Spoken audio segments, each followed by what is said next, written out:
Okay, we're going to do shampoo routine and sanitizing the shampoo bowl. So the first thing you want to do, the bowl was already clean, but we're going to sanitize it again. We're going to spray it with a barbicide, and then we're going to wipe it clean. You want to start around the neck part, around the top, and then work your way down. And then eventually, you'll do the trap, the very last, to take any hair out, and you want to immediately put it into the garbage.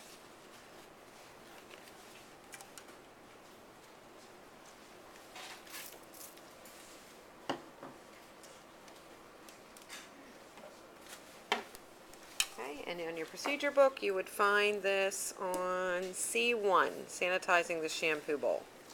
Then we're going to seat our client, and we're going to make sure we have the cape on the back of the chair, so that way if anything drips or water, it'll go down the floor instead of down our back. Make sure that you have all the hair in. Make sure that you have the extender put on for the footrest, so your client can be seated comfortably. There are also little neck rests that you can put in if the client still is not comfortable, and to push them up a little bit. But the main thing is to make sure that all this hair is in. Cape is on the back. Okay?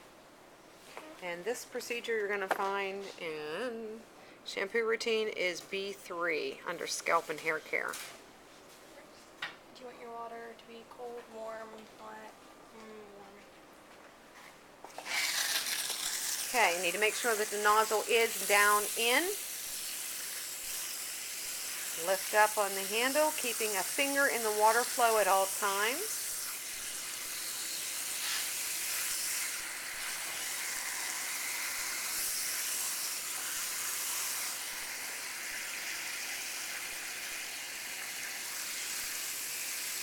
Regulate your water temperature. Sometimes it'll take a little while to get it.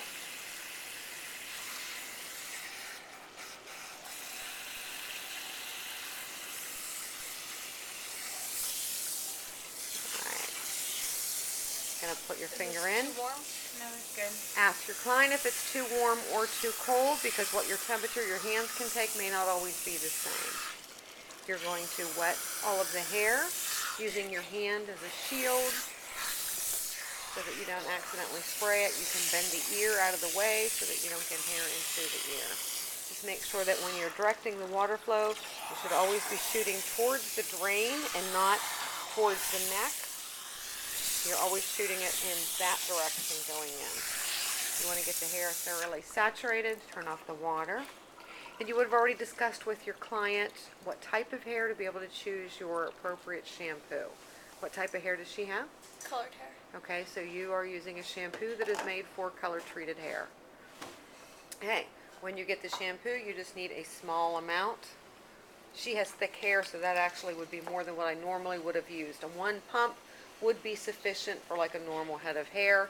A little bit more depending on the length and the density of the hair, meaning the thickness. So you want to work it through all over, and then you're going to go around the hairline making circular motions, and that'll help to get rid of any makeup that they might have, that gets into the hairline. A lot of times when you perspire, that's where you have the sweat, the oil, from if you have an oily face, so you want to make sure that part's really good. And then you're going to start, again, work it through on the hairline all over. Then you want to do the top of the head, interlock your fingers. Okay, and use pressure. You should be pushing with the fingertips, not the fingernails, but fingertips. A good shampoo, I should be able to see her head moving a little bit here. It shouldn't just be tickling it. You want to cover the top, and then you want to do the sides. Just do zigzags. You can actually do one hand on either side and just kind of zigzag them back, but you want to make sure that you cover all areas of the head. So usually you're going to go around here with the hairline, and then do this top zone with the interlocking, and then do the sides this way, then lift the head up a little bit, and you want to get from the very base of the hairline from ear to ear, and you kind of have to just kind of use your fingertips and go from one side to the other. You can kind of develop and master your own shampoo routine, for what, as long as you cover the entire head, hairline, tops, sides, and the back. And again, use enough pressure. When we work on each other, you want to tell her, if she needs to be using a little bit more pressure or not. And if you didn't get a lot of lathering the first time, you might need to shampoo the hair a second time. Not always do you need to do 2 latherings. In this case, I think maybe I would have, instead of getting more shampoo, you should have I would just rinse it. Because remember, when you're doing the shampoo itself, the molecules are doing that little push-pull thing with the hydrophilic and lipophilic end of the shampoo molecule, which you'll learn more about later in chemistry. But anyhow, it gets rid of your surface, like your hairspray, a little bit of oil, that kind of thing. Second lathering, a lot of times that's what deep cleans the scalp. So I'd rinse that out and then just give her a second lathering, because you really have no suds at all. So it could be she has hard water at home, or iron in the water, or, you know, a lot of product in her hair or something.